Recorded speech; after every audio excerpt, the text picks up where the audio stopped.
안녕하세요. 매튜입니다. 원비톡 주제로 어떤 걸 할까 고민을 하다가 일단 제가 제일 시간을 많이 사용하는 걸 얘기하는 게 편할 것 같아서 오늘 제 취미 생활에 대한 얘기랑 그런 생각을 하다가 곁가지로 얻게 된 사실들을 좀 공유를 해보려고 합니다.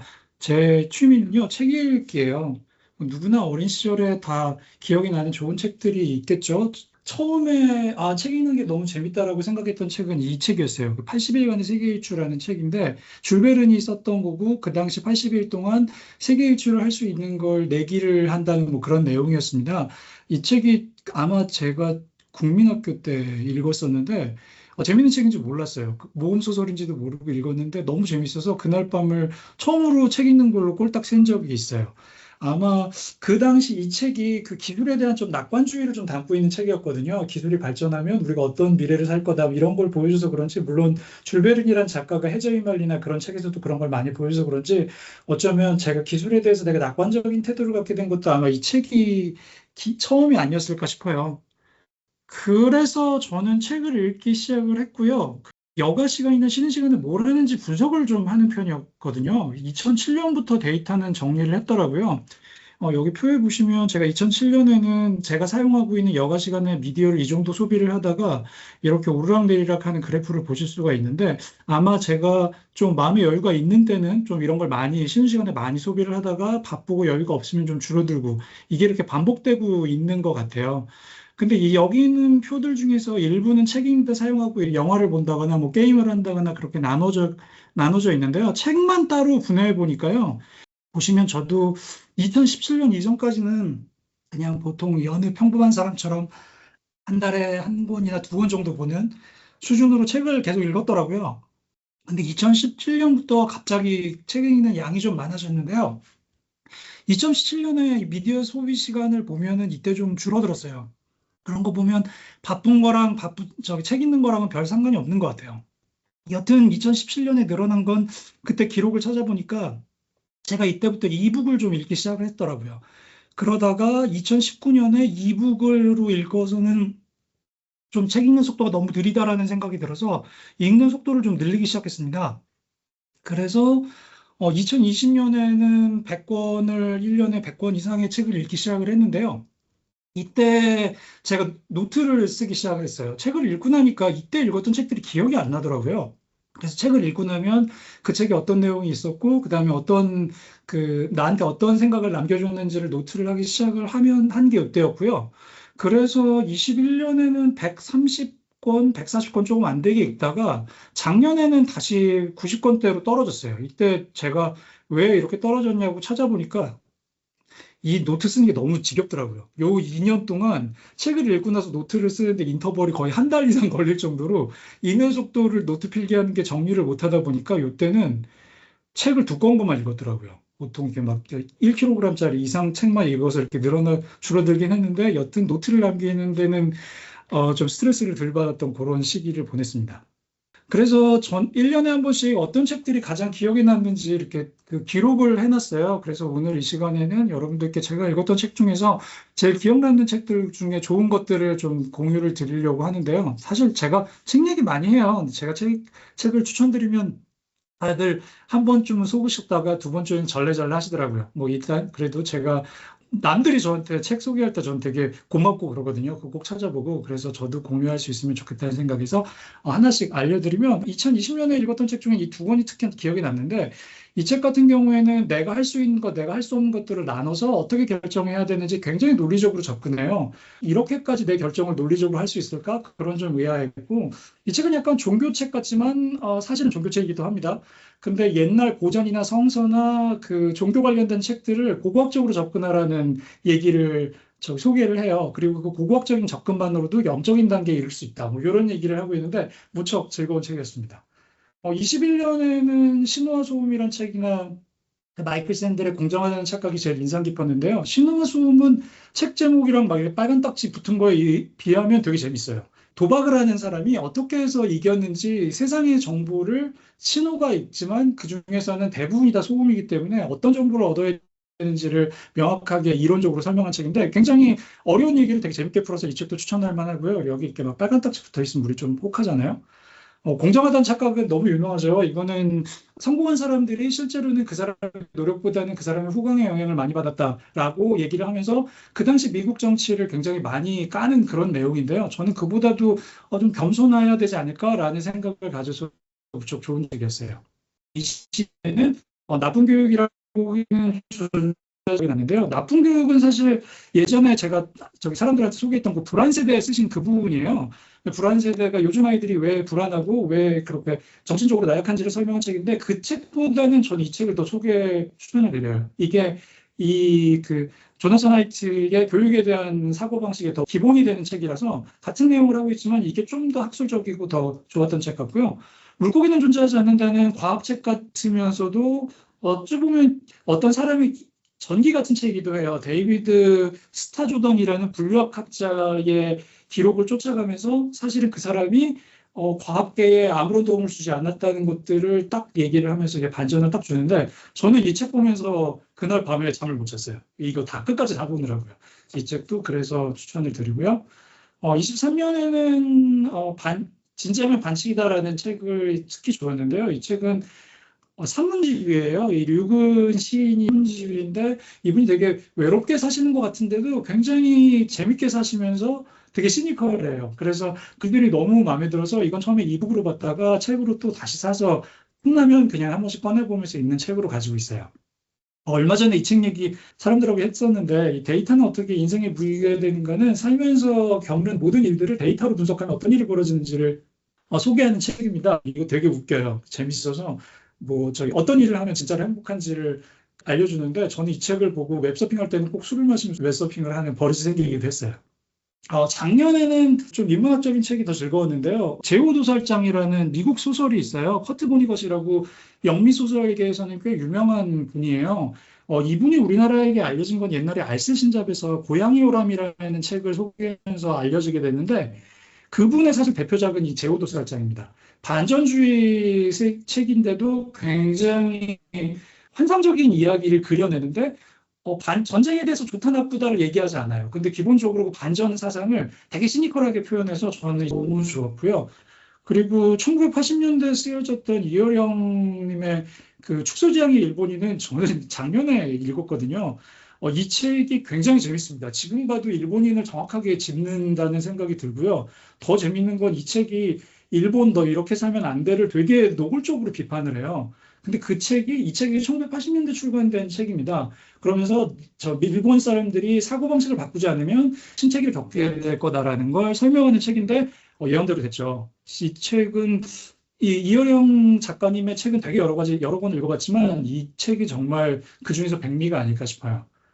올해는 아직 책을 계속 읽고 있는 책이지만 특히 기억에 남는 것만 말씀드리면 그 거래 현대사상이라고 우치타 타스루라는 일본 그 철학가가 쓰신 책인데요. 이 책 되게 웃깁니다. 세상의 모든 질문을 자기가 대답할 수 있다는 걸 깨닫고 그 거리의 철학이라고 하는 사상을 만드신 분인데 무슨 질문을 해도 어떻게든 대답을 해요. 근데 그 대답이 약간 병맛이에요. 근데 그 병맛인 것 같은데도 그 뒤에 굉장히 깊은 철학이나 현대 철학 사상이 담겨져 있습니다. 그래서 의외로 재밌게 읽다가 뒤통수를 맞은 책이어서 추천드리고요. 이분 책은 저도 보일 때마다 계속 읽고 있는 것 같아요. 그 한강 작가님의 책을 뺄 수가 없죠. 그중에서 뭐 소년이 온다 같은 거는 너무 유명하지만 히라버 시간을 저는 추천을 드리는데 일단 이 책 되게 얇고요. 금방 읽을 수 있어요. 근데 이 책을 보고 느꼈던 건 정말 글이 완벽합니다. 바늘 하나도 안 들어가요. 그 보통 일반적으로 책을 읽다 보면 이거는 주어랑 그 동사를 바꿔 도치하면 훨씬 더 멋지겠거나 아니면 여기 조사를 바꿨으면 훨씬 더 뜻이 명확했을 텐데라는 생각을 하면서 읽게 되잖아요. 근데 이 책은 전혀 바늘 하나 들어가지 않게 책이 처음부터 끝까지 문장 하나도 틀림이 없더라고요. 그래서 정말 제 인생에 이렇게 완벽한 책이 있을까 싶었던 그런 책이었습니다. 사실 책을 많이 읽는지 몇개 읽는지는 잘 모르겠지만 열심히 읽으려고 노력은 하는데 책을 왜 많이 읽어라고 묻는다면 아마 저는 그 이분의 말씀이 마음에 와닿아요. 그 세상에 제일 무서운 사람이 어떤 사람이지 아냐. 많이 읽는 사람이 아니다. 안 읽는 사람도 아니다. 한 권만 읽는 사람이 제일 무서운 사람이다. 요 영상이 인터넷에 많이 도는데요. 사실 이거는 더닝크루거 현상이라는 걸 설명할 때 많이 나오는 얘기입니다. 이거 보신 분들 있을 거예요. 처음에 뭔가 공부를 하거나 처음에 경험을 하게 되면 금방 그 컨피던스 레벨이 올라가요. 이거 전문 용어로 저기 멍청이 산의 꼭대기라고 부르는데요. 여기 이 정도의 컴피턴스 레벨이 거의 이 정도, 그러니까 이게 경험을 쌓으면 컴피턴스가 올라갔다가 조금 더 배우기 시작하면 아차 싶으면서 이제 막 쭉 떨어져요. 그래서 나는 여기 모르는 것 같아. 그래서 이 절망의 골짜기에 빠져 있다가 다시 알게 되면서 다시 컴피턴스 레벨이 올라갑니다. 근데 요때 그 책 한 권 읽은 사람이 가지고 있는 컴피턴스 레벨은 거의 1만 시간의 법칙을 이룬 그 사람하고 맞먹는 정도의 컴피턴스를 갖게 되죠. 그러다가 나중에 어느 정도 이걸 넘어서게 되면 그때는 은퇴할 나이가 돼버리는데요. 그런 의미에서 보면 뭐 많이 읽으면 저는 아마 여기 어디쯤 있지 않을까, 아니면 거짓말할 때는 여기까지 가끔 올라갑니다. 요 사이 좀 어디가 있지 않을까 하려고 해서 이걸 피하려고 노력은 하는데요. 더닝크루거 이펙트 도표를 보면 재밌는 게 연상이 되더라고요. 이 AI 모델 얘기할 때요. AI 모델에다 학습을 시킨 다음에 이걸 사용을 하면 퀄리티가 점점 떨어지거든요. 그럼 AI 엔지니어들이 어떻게 하냐면 이 모델을 바꾸지 않고요. 데이터셋을 다시 리프레시 시켜요. 그러면 모델 퀄리티가 다시 한번 올라가거든요. 그 다시 또 점점 떨어질 때쯤 되면 그 모델 퀄리티를 다시 올립니다. 데이터셋을 다시 넣는 것만으로 어느 정도 상당히 오랫동안 유지가 되는 거죠. 사실 AI 구조하고 되게 비슷하더라고요. 그 AI 보면 여기 되게 많이 나오는 그 구조죠. 그 뉴런이랑 되게 비슷해요. 보시면 들어오는 입력값에 대해서 여기가 어떻게 바이어스를 가지고 여기도 지금 저기 셀이 어떻게 그 바이어스를 인식을 해가지고 다음 셀에 연결해주는 과정을 보여주고 있거든요. 이 구조가 되게 비슷하면 우리가 생각하는 게 AI랑 생각하는 거랑 크게 다르지 않을 수 있겠다라는데 그 앞에 이 도표가 좀 이해가 되기도 하고요. 그러면 이대로라면 내가 책 읽은 것만으로 AI랑 비슷하다고 할 수 있을까라고는 절대 말을 못 할 것 같은 게 아무리 똑똑한 사람은 AI보다 더 똑똑한 답변을 할 수는 없을 것 같아요. 근데 다행인지 불행인지 이 시냅스 숫자로 따지면요. GPT-3는 여기쯤 있습니다. 그리고 GPT-4 2023년에 나올 때는 여기쯤이에요. 인간의 뉴런으로 따지면 이미 이만큼 가지고 있거든요. 지금 GPT-4만 해도 인간 뉴런 숫자에 따지면 한 0.2% 정도로밖에 되지 않아요. 그러면 얘는 요 정도 쓰고도 이렇게 똘똘한데 나는 이렇게 많은 뉴런을 가지고 있을 이유가 뭐지? 라고 얘네들을 비난한다고 생각하면 뭐 저희보다 더 많은 뉴런을 가지고 있는 이 돌고리류들, 얘들은 어쩌면 좋지라고 생각을 하다가도 뭐 사실 뇌 뉴런이 가장 많이 연결된 부분이 대장이라고 하거든요. 그래서 대장이 건강하면 뇌 건강도 좋다 뭐 이런 이론 생각하면 대장이 많이 생산을 하는 거에 따라서 뉴런량이 많아져야 되지 않나. 뭐 얘네들하고 비교하면요. 뭐 그런 생각이 들기도 하다가도 얘들은 그냥 말만 만들어내지만 우리는 뭐 신체나 모든 감각기관을 이용해야 되니까 이만한 뉴런을 가지고 있어야 되는 게 아닐까.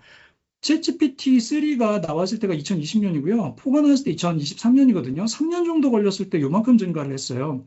그거에 비하면 우리는 그 모델을 바꾸는 게 이거보다 빠른 것 같아요. 예를 들면 아이들이 고양이하고 강아지하고 얼마나 빨리 구별하는지 아마 아이 키우시는 분들은 이해하실 거예요. 고양이를 한 번도 보지 않았는데도 그림책에서만 본 고양이로 길에서 보는 고양이를 맞춘다거나 우리는 되게 짧은 학습만으로도 그 데이터셋을 바꾸는 게 아니라 모델 자체를 바꿀 수 있거든요. 어쩌면 우리의 이렇게 많은 뉴런들은 그런 것들을 위한 게 아닐까라는 생각을 하기는 합니다. 그래서 생각해 보면 앞에 요약드렸던 책들처럼 내 생각을 바꾸거나 내 행동을 바꿨던 책들은 어쩌면 내 모델을 바꾸게 됐던 계기가 되지 않나 하는 생각이 들었어요. 내 생각을 바꿨어라는 것들만 좀 따로 추렸는데요. 이기적인 유전자 너무 유명한 책이죠. 이 책을 보고 나는 대체 왜 태어났을까라는 중이병에서 크게 도움을 받았었고요. 사랑의 과학이라는 책을 읽으면서 나는 왜 사람들이랑 말을 이딴 식으로 하지? 라는 생각을 수치적으로 접근하는 생각을 하게 됐어요. 웅장하다는 착각도 겸손을 배우기엔 참 좋았고요. 저는 이 커피 브루잉이라는 책이 참 좋았습니다. 이 책을 보고 작은 취미에도 이렇게까지 파고들 수 있지라는 생각을 하게 됐고요. 뭐, 그 밖에도 그들의 생각을 바꾸는 법을 보면 사람이 어떻게 신념을 갖고 그 신념을 바꾸기보다는 그 신념을 이해하는 방법을 배우기엔 참 좋았던 책이고요. 뭐, 다른 최근에 읽었던 책 중에서는 이 책이 되게 좋았습니다. 이 책은 그 행동경제학 책 중에서 가장 최근 이론을 다루고 있는데요. 배역폭세금이라는 걸 다뤄요. 우리 화장실이 너무 급한 사람은 신호도 안 지키잖아요. 그 대역폭이 너무 좁아져서 그런 거죠. 그러니까 사람들이 사는 행동에는 어쩌면 화장실이 더 급한 것들이 영향을 많이 준다. 뭐 이런 주제를 다루고 있는 책입니다. 그 외에도 잠을 잘 자야겠다라는 책도 있고 그리스인 조르바는 이분은 제 개인적인 롤모델이어서 이 책도 무척 좋아하는 책입니다. 책을 보는 것 외에도 모델을 바꿀 수 있지 않아? 라고 질문하실 수가 있어요. 맞습니다. 요즘은 사실 책 보는 것보다는 인터넷에서 서칭하는 게 데이터를 얻기가 더 좋거든요. 근데 그런 데이터는 데이터셋을 업데이트하기는 좋은데 제가 가지고 있는 생각 자체의 모델까지는 바꾸지는 못하더라고요. 그 인터넷 서칭에서 가볍게 들어오는 정보보다는 책 읽는 게 제 생각을 바꾸는 데는 더 효율적이었던 것 같긴 해요. 뭐 책 말고도 있어요. 영화를 보거나 뭐 게임을 하거나 해도 마찬가지였습니다. 저도 게임 무지하게 좋아하거든요. 그리고 특히 저는 레이싱 게임을 되게 좋아해서 레이싱 게임을 하다가 받은 교훈이 있어요. 아무리 순위가 뒤에 빠졌어도 끝까지 해보면 상위권까지 도달할 수 있는 기회가 있고요. 그 기회는 다른 사람도 마찬가지더라고요. 그리고 이 레이싱 게임 같은 경우에는 자동차 중량이랑 가속도랑 타이어의 접지력을 이해하지 못하면 금방 코스에서 벗어나거든요. 그래서 순위는 내가 가진 능력에 정직하다라는 교훈도 얻을 수 있었습니다.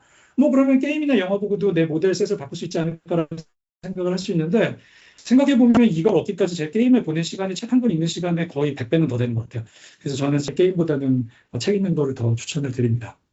그다음에 AI보다 더 뛰어나지 않을까라는 생각을 할 수 있는데 모자르기에 있지 않을까 하는 생각이 바로 RAG였어요. 최근 AI 같은 경우에는 어떤 걸 질문을 하면 검색을 통해 가지고 그 데이터를 추가를 해서 프롬프트를 다시 짠 다음에 LM으로 답변을 하는 형태를 따르거든요. 추가로 얻은 답변들을 일단은 쪼갭니다. 해가지고 인베디드화 시켜서 다시 저장을 하는 방식으로 RAG를 사용을 하는데요. 여기 벡터로 나눈 것들이 보통 GTP3 같은 경우에는 12288개 정도 벡터로 나눠요. 이렇게 나누는 이유가 우리가 어떤 걸 저장할 때 그 저장을 어떤 값에다가 집어넣는지를 따지는 거랑 비슷합니다. 그 도서관에다가 뭐 과학책은 1층에 놓고 문학책은 2층에 놓고 3층에는 예체능 관련된 책을 놓는다라는 거랑 비슷하게 되죠. 이렇게 메모를 해두면 AI처럼 RAG를 가질 수 있을까 아닐까 생각을 했다가 찾아낸 게 제텔카스텐이라는 방법인데요. 이게 독일어로 그 메모 상자라는 뜻을 가지고 있대요. 니콜라스 루만이라는 분이 만든 방법인데 이분은 평생 300편의 논문을 작성했다고 합니다. 종이에다가 메모를 하면 번호를 써요. 이게 인지과학에 대한 거다라고 하면 1이라고 쓰고요. 그다음에 그거랑 인지과학인데 거기에 파생된 정의를 하면 그 뒤에다가 A를 쓰거나 B를 쓰거나 거기에 대한 예라면 숫자를 씁니다. 그러니까 인지과학의 정의에 대한 예면 1A1 이런 식으로 번호를 써서 각 노트들이 다 연결하는 방식이에요. 이런 방식을 쓰면은 우리의 뇌를 RAG 같은 방법을 쓸 수 있겠다라는 이론이 있는데 못하겠더라고요. 그거 언제 쓰고 있어요. 그래서 좋은 방법이 없을까라고 찾다가 차운드 브레인이라는 책을 제가 발견을 했습니다. 이것도 사실 올해의 제 모델을 바꾼 책이기도 한데요. 티아고 포르테라는 분이 쓴 책인데 이분도 똑같은 생각을 했대요. 그 노트를 정리를 할 때 써놓고 잊혀지는 노트들이 너무 많더래요. 그래서 이분이 추천한 거는 이렇게 프로젝트랑 에이리어랑 리소스랑 아카이브 이렇게 네 가지로 나눠서 폴더를 정리를 하는데요. 현재 진행하고 있는 건 프로젝트 폴더에다 놓고 내가 항상 관심을 갖고 있는 거, 저 같은 경우는 독서 같은 게 이 폴더 안에 들어가고요. 뭐 영화 보기나 가족들과 관련된 정보가 여기 들어가고요. 뭐 경제 같은 것도 여기다 넣을 수 있고요. 내가 툴이나 어떤 것들이 필요한 기술들은 여기 리소스에다 집어넣고요. 이 프로젝트에서 끝난 것들은 아카이브에다 집어넣습니다. 지금 현재 내가 하고 있는 일에 가까운 것부터 찾아 들어가는 방식이거든요.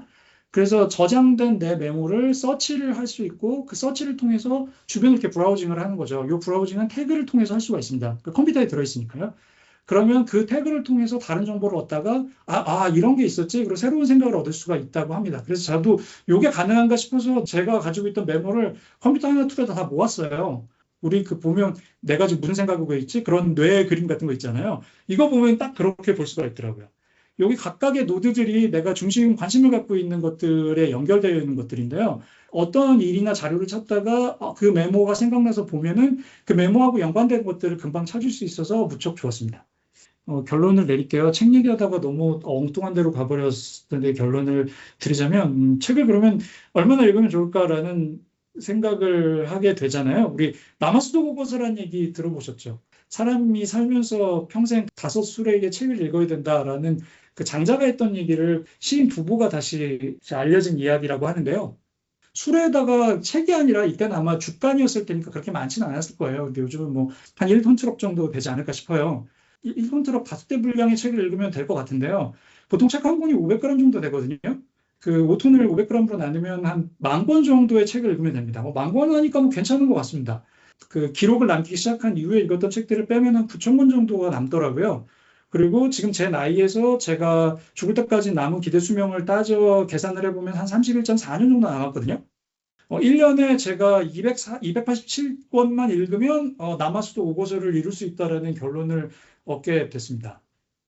네, 근데 1년에 제가 지금 겨우 100권 읽고 있는데 287권을 읽으려면 방법이 세 가지가 있겠죠. 일단 지금 읽는 것보다 책을 3배 정도 더 빨리 읽으면 됩니다. 네, 더 많이 읽으면 될 것 같고요. 그게 아니면 좀 오래 살면 될 것 같아요. 근데 뭐 이거보다 2배 오래 산다고 해도 벌써 150권 정도를 읽어야 되니까 이것도 쉽지 않을 것 같고요. 그러면 남은 방법은 무거운 책을 읽으면 됩니다. 한 권에 한 5kg짜리를 읽으면 이걸 확 줄여버릴 수가 있을 것 같아요. 일단 이 세 개 중에서 가장 접근하기 쉬운 방법은 요 책 중량을 늘리는 게 제일 효과적일 것 같으니까 저는 이쪽으로 한번 고민을 해볼 생각입니다. 준비한 얘기는 여기까지고요. 들어주셔서 감사합니다.